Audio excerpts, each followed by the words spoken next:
درود پاک کب کب کہاں کہاں اور کیسے کیسے کام آتا ہے۔ ایک بہت ہی خوبصورت واقعہ، بڑا ایمان افروز واقعہ ہے جو میں آپ کے سامنے پیش کرتا ہوں۔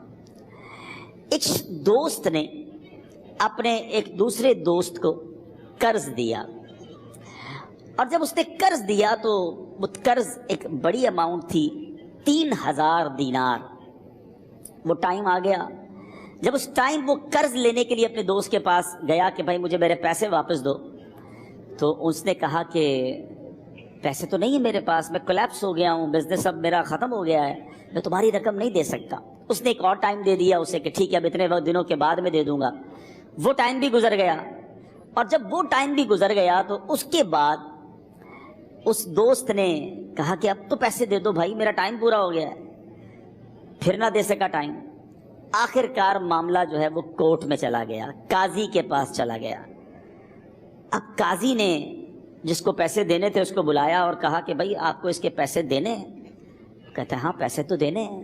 تو کہا پھر دیتے کیوں نہیں ہو؟ کہا پیسے ہیں ہی نہیں، کاروبار ہی ختم ہو گیا ہے، قرضہ تو لیا تھا، اب میرے پاس بچا ہی کچھ نہیں ہے۔ تو کہا اچھا اب یہ بتاؤ کہ کب دو گے، کیسے دو گے؟ اس نے کہا بس میرے پاس پیسے ہی نہیں ہیں۔ تو کہا اب تمہارے پاس 30 دن کا ٹائم ہے، 30 ڈیز میں یا تو اس کے پیسے لوٹا دو یا 30 دن کے بعد تمہیں قید کر دیا جائے گا۔ یہ شخص اب گھر آیا، پیسے تو تھے نہیں، مگر شاید علماء نے لکھا کتابوں میں، یہ واقعہ کئی بڑی بڑی کتابوں میں لکھا اور درود پاک کے فضائل کی بڑی بڑی کتابوں میں لکھا، اور اس شخص نے سوچا کہ اس نے ایک حدیث پاک پڑھی ہوئی تھی کہ جس میں یہ نبی پاک علیہ الصلوۃ والسلام نے فرمایا ہے، جس کا مضمون ہے کہ جو شخص پریشان ہو، مصیبت زدہ ہو، اسے چاہیے کہ مجھ پر کثرت سے درود پاک پڑھے، کیونکہ درود پڑھنا مصیبتوں اور پریشانیوں کو لے جاتا ہے۔ اب اس عاشق رسول نے سوچا اور تو کچھ ہے نہیں، اب میں درود پاک پڑھنا شروع کرتا ہوں۔ صبح سے لے کر شام تک وہ درود پاک پڑھنے لگ گیا۔ 27 دن گزر گئے، only 3 days left، 3 دن باقی تھے قاضی کے پاس جانے میں۔ 27 دن گزر گئے درود پڑھتے پڑھتے۔ جب 28ویں رات آئی تو آنکھیں تو بند ہوئیں، مگر خواب میں اسے ایک آواز آئی، گھبراؤ نہیں، تمہارا قرضہ ادا کر دیا جائے گا، تمہارا مسئلہ سالو ہو جائے گا۔ صبح اٹھتا ہے، درود پاک پڑھ رہا ہے، مگر کہتا ہے یہ آواز سے تو مسئلہ حل نہیں ہوگا، پیغام کیا ہے اسے سمجھ نہ آیا۔ 28واں دن گزر گیا، 29ویں رات آ گئی، مگر اب آنکھیں بند ہوئیں اور قسمت جاگ اٹھی۔ نبی پاک صاحب لولاک صلی اللہ تعالیٰ علیہ وسلم خواب میں تشریف لائے، اور پیارے آقا صلی اللہ تعالیٰ علیہ وسلم نے فرمایا گھبراؤ نہیں، علی بن عیسیٰ وزیر کے پاس جاؤ، وہ تمہارا قرضہ ادا کر دے گا۔ اب یہ عاشق رسول صبح اٹھا تو ویری فریش، حشاش بشاش کہ اب تو کام ہو گیا، نبی پاک نے خواب میں آ کر بشارت دی ہے۔ مگر پھر ذہن میں سوال آیا کہ علی بن عیسیٰ کے پاس جاؤں گا تو ثبوت کیا ہے، پروف کیا ہوگا؟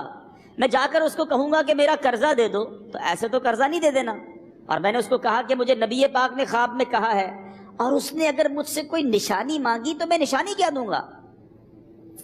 آخری دن تھا، 29واں دن تھا، وہ بھی درود پڑھتے پڑھتے گزر گیا۔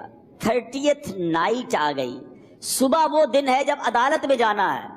اب اس رات پھر نبی پاک علیہ الصلوۃ والسلام خواب میں تشریف لائے، اور آقا علیہ الصلوۃ والسلام نے فرمایا کہ علی بن عیسیٰ وزیر کے پاس جاؤ، وہ تمہارا قرض ادا کر دے گا۔ کہ حضور چلا تو جاؤں گا، لیکن اگر وزیر نے مجھ سے کوئی نشانی طلب کی تو میں کیا جواب دوں گا؟ پیارے آقا علیہ الصلوۃ والسلام نے کمال کا ارشاد فرمایا کہ علی بن عیسیٰ سے کہنا کہ تم روزانہ فجر کی نماز کے بعد 5000 بار درود پاک پڑھتے ہو، یہ راز فقط تم جانتے ہو اور تمہارا رب جانتا ہے۔ اب یہ جب صبح اٹھا تو ایک نشانی بھی مل چکی تھی۔ عدالت میں جانے سے پہلے وزیر کے دربار میں پہنچ گیا، اسے یہ ڈر تھا کہ آج پیسے نہ لوٹائے تو سزا ہو سکتی ہے۔ جب وزیر کے دربار میں پہنچا تو وزیر اپنے مشیروں کے ساتھ بیٹھا تھا۔ کہا مجھے آپ سے بات کرنی ہے۔ کہا بتاؤ کیا بات کرنی ہے؟ کہا میں ایک پیغام لایا ہوں آپ کے لیے۔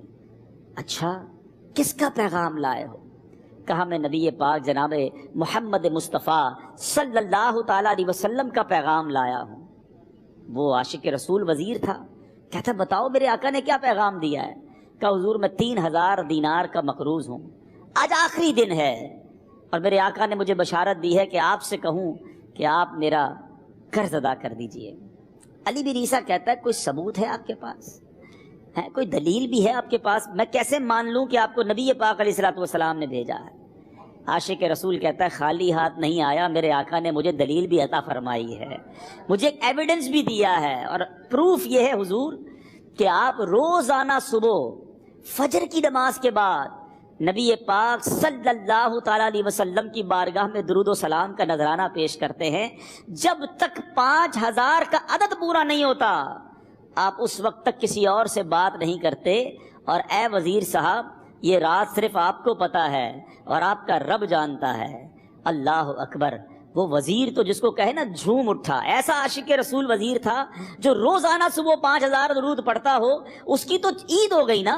وہ کہتا ہے مرحبا یا رسول اللہ، میرے آقا نے میرے درود قبول کر لیے، اس سے بڑھ کر میرے لیے سعادت کیا ہوگی۔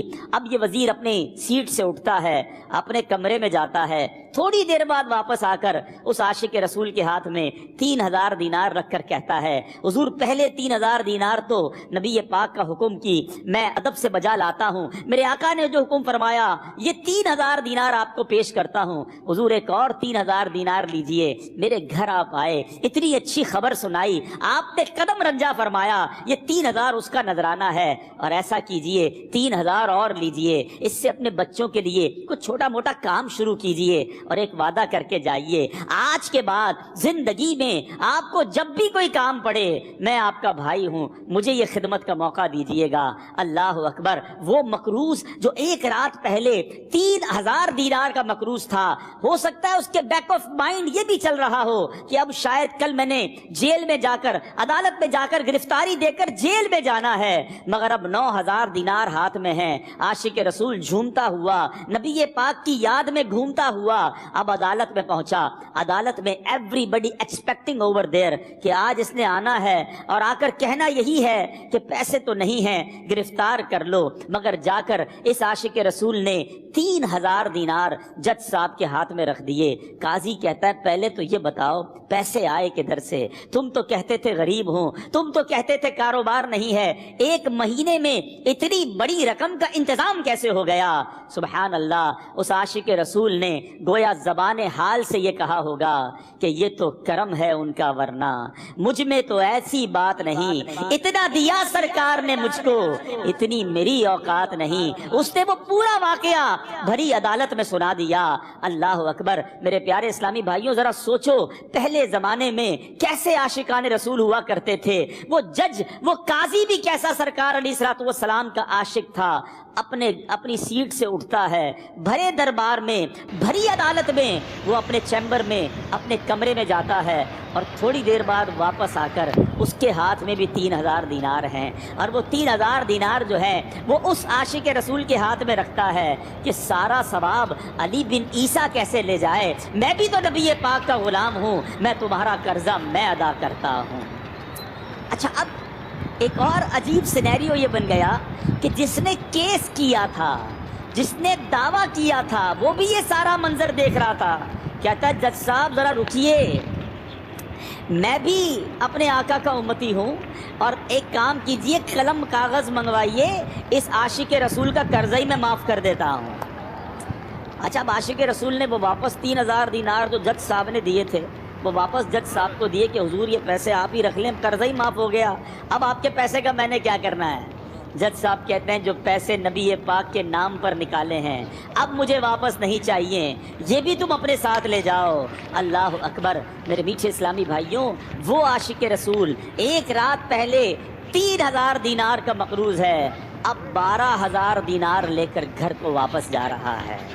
اس ایک واقعے کے اندر جو ہم سب کے لیے درس ہے، جو ہم سب کے لیے پیغام ہے۔ شاعر لکھتے ہیں نا، دکھوں نے تم کو جو گھیرا ہو تو درود پڑھو، دکھوں نے تم کو جو گھیرا ہو تو درود پڑھو، جو حاضری کی تمنا ہو تو درود پڑھو. آج ہم بہت ساری پرابلمز میں ہوتے ہیں. یہاں بھی ہو سکتا ہے میرا کوئی بھائی بیمار بیٹھا ہو, کوئی قرضے میں ڈوب گیا ہو, کسی کا کوئی بزنس پرابلم چل رہا ہو, کوئی فیملی ایشو میں ڈسٹرب ہو. آپ کسی بھی پرابلم میں ہیں, خدا کی قسم درود پاک ایسا وظیفہ ہے. لوگ بہت سارے وظائف پوچھتے رہتے ہیں, بہت سارے جناب وظائف کے بارے میں معلومات کرتے رہتے ہیں. سچی بات یہ ہے ہر درد کی دوا ہے صلی علی محمد. ہر درد کی دوا ہے صلی علی محمد. تعویذ ہر بلا ہے صلی علی محمد. تو خدا را اپنی زندگی میں درود پاک کو شامل کر لیجئے, اور آپ بلیو کریں جب آپ نے کثرت سے درود پاک پڑھنے شروع کر دیے, آپ اپنی آنکھوں سے دیکھیں گے آپ کے پرابلم دور ہو رہے ہیں, آپ کی صحت اچھی ہو رہی ہے, آپ کے قرضے اترنے شروع ہو گئے ہیں, روزگار میں آپ کے برکت ہونا شروع ہو جائے گی, آپ کے چہرے پہ نور آنا شروع ہو جائے گا, آپ کی زبان میں اثر آنا شروع ہو جائے گا. مجھے اپنی اور ساری دنیا کے لوگوں کی اصلاح کی کوشش کرنی ہے.